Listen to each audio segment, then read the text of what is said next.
Professor Liu is going to teach you chapter 11, number 2 classwork. This is Java class. And this classwork, say number 3, but number 1 is review. So number 3 classwork. So this one, we are going to read a text from a text field and display answer on a label. And this is a GUI program practice. Okay. So we have a frame. On the frame, we're going to have a panel. And we're going to do a grid layout panel. So 2 by 2, 2 by 2. 2 rows, and each row has 2 columns. The first row, first column is a label, say enter sales amount. Second one is a text field. It receives the number from user. And the button will create action. You need to use action listener. And the total is a label, will display the total. Okay, so before we started, we need to learn some concept. First, to initialize the text field is JTextField. I call TF equal new JTextField 20. That means the maximum length is 20 characters. Alright, then how do you retrieve value from a text field? Alright, so text field is a text, right? So it's string. So string, whatever thing here is the text field dot get text. So a method get text. Alright, so we already told you this is a text field. Text field. So listen to the name, text field. So whatever you enter is a text. Even though you put 100, 150, that's ASCII code. That's a text. So a text really, so your compiler or or your computer already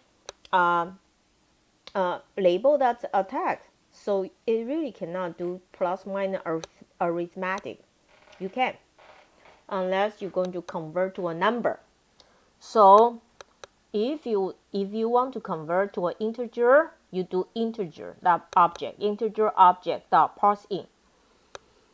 Whatever that text field got text, get text.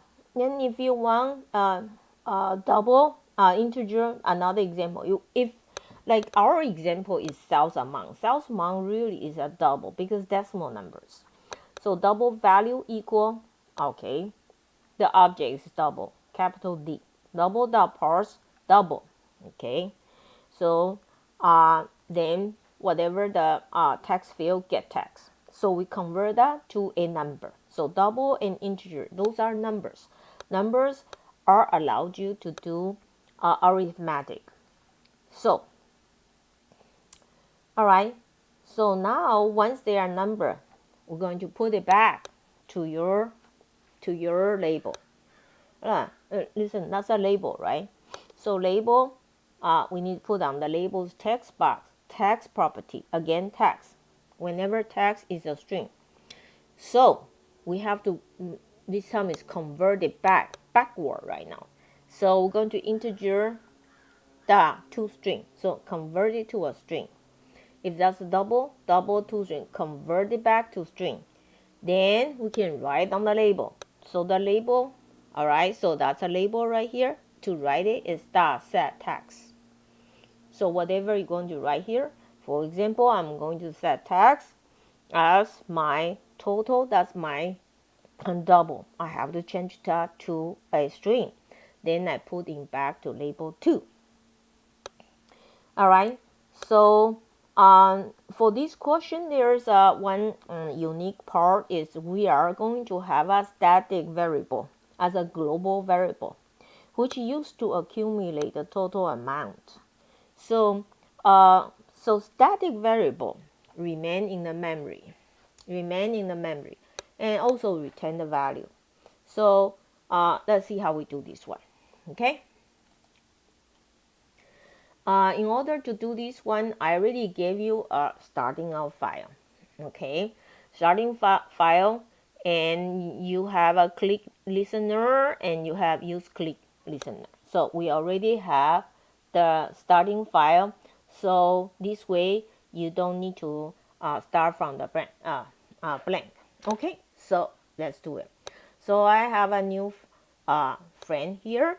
Then I'm going to set size.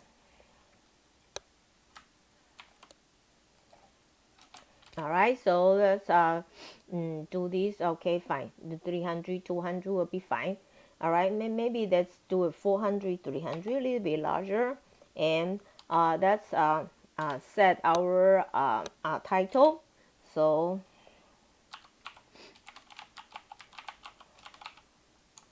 and we wanted to say calculate total.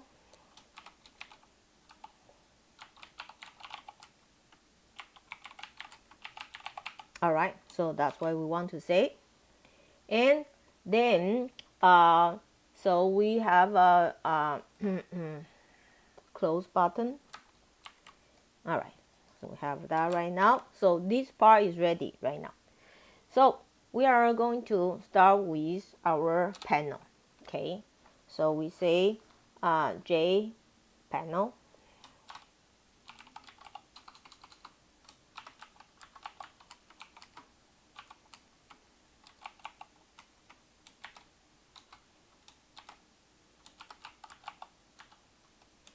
Then this is J panel. I want to use the grid layout. And it's a 2x2. All right, so now I need to add a library. So let's add for this one first. And let's add for the other one too. All right, so I got that two done right now, so they don't have problem right now. So I have a button B, fine. Button B here, I'm not going to say calculate me anymore. And for this one, I'm going to say calculate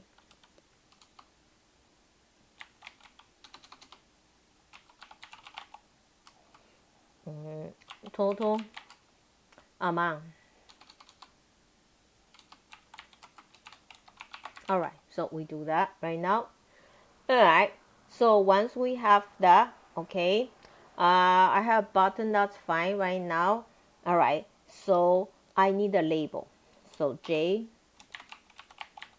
JLabel, that's called label underscore one. How about that? Okay, and equal new JLabel under JLabel. Okay, and in the label, I want to display some text. Say enter a sales amount. Okay. All right, so that's one label right there, and we of course need a library, right? All right, so got it. Now I'm going to copy this line here, Control C and Control V. I'm going to label 2, okay, number 2, and no text right now is blank. So I have label 2 right now. Now I'm going to have my JTextField. So I say JTextField from TF equal to new JTextField. Okay. All right. So I put 20. That means the maximum character is 20. That's a large number already. Okay. So I get my library done. Okay.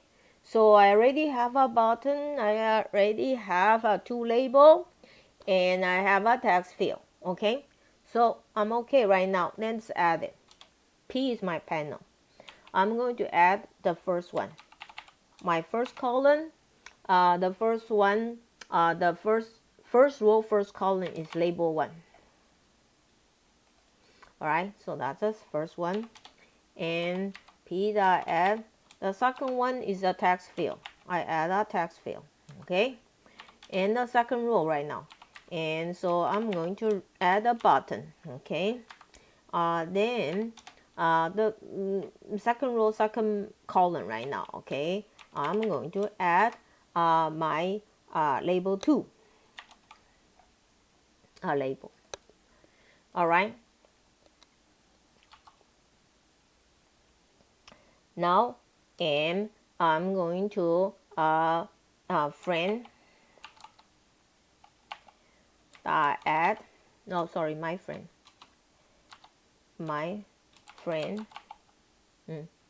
add p, okay, and my panel. Now right here, so I need to have my button have action listener.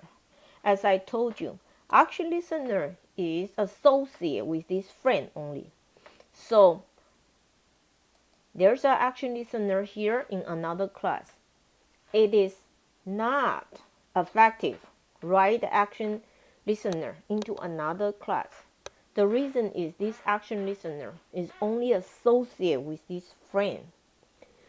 So I want you to do this. I want you to copy here and Control C and coming back right here.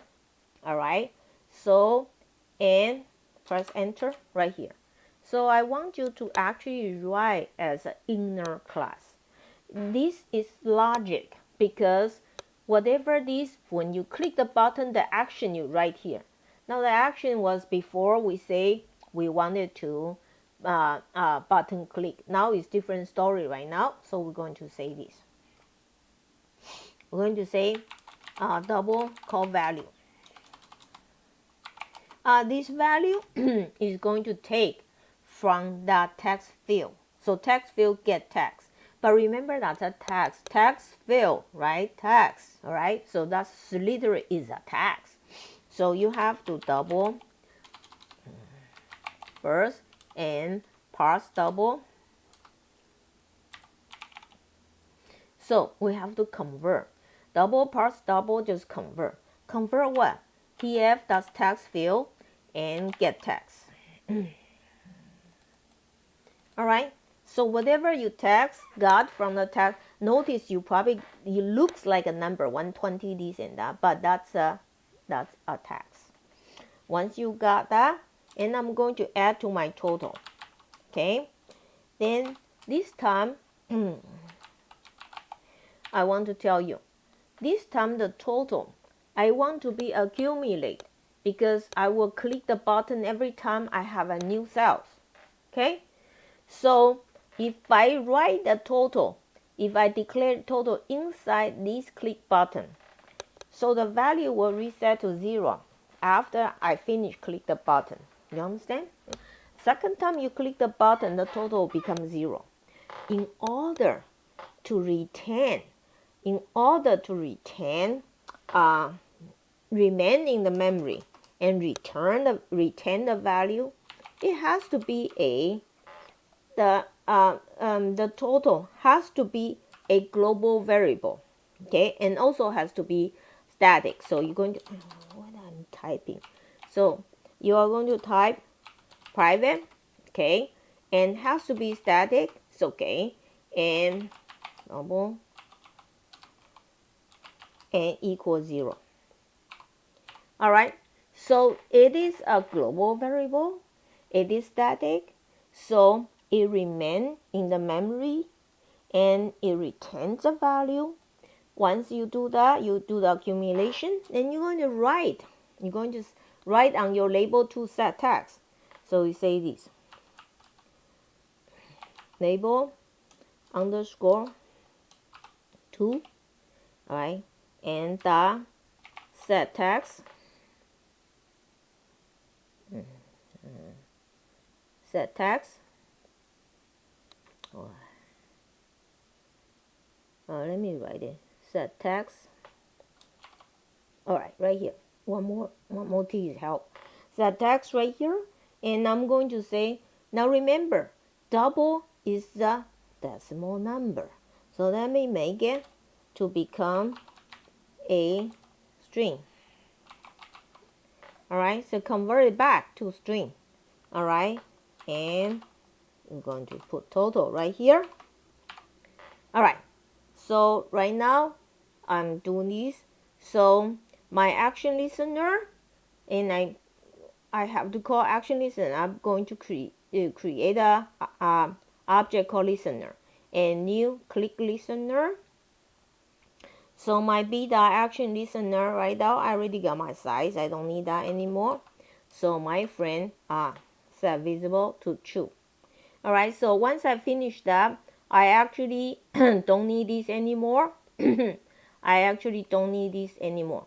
I just need this one. Okay, so I can delete it. Okay, so right here, let's run this right now. All right, so the click listener here, I can remove it, can delete it. Yes. All right, so let me double check what. See.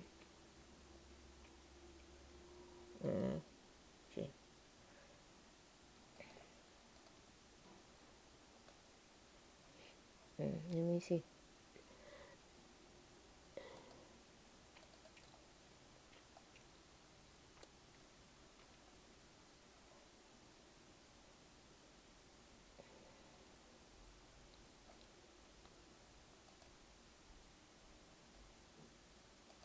Okay, let's come right here. Come back right now and let me see what's wrong with this. I did. All right, let me file save it. Save all. All right, so let's run it right now. Okay, so let's run as Java application. So I have 300 to 200. Enter a sales amount. So first, you buy some grocery, $50. Okay, you calculate total is $50. Okay, now you buy some mask, $30. Now it's $80. So it's retained the value. The value is retained. You understand? So you buy another, laptop. Laptop is not that little. Okay, how about 300 laptop to do work, and so accumulate 380. So this is your number two assignment, and let me review the part for you because you need this total to be retained value. That's why you need to have a static double right here. And the static double, because once it's static and once it's private, it number one is a global variable. Number two, it remains in the memory, retains value. Look how many times I click on the calculate. If I click one time here in the calculate, all right, so the value will reset to 0, but not total, because total is a static, private static is a global static variable. All right, so I hope you like this question. I hope you like this project.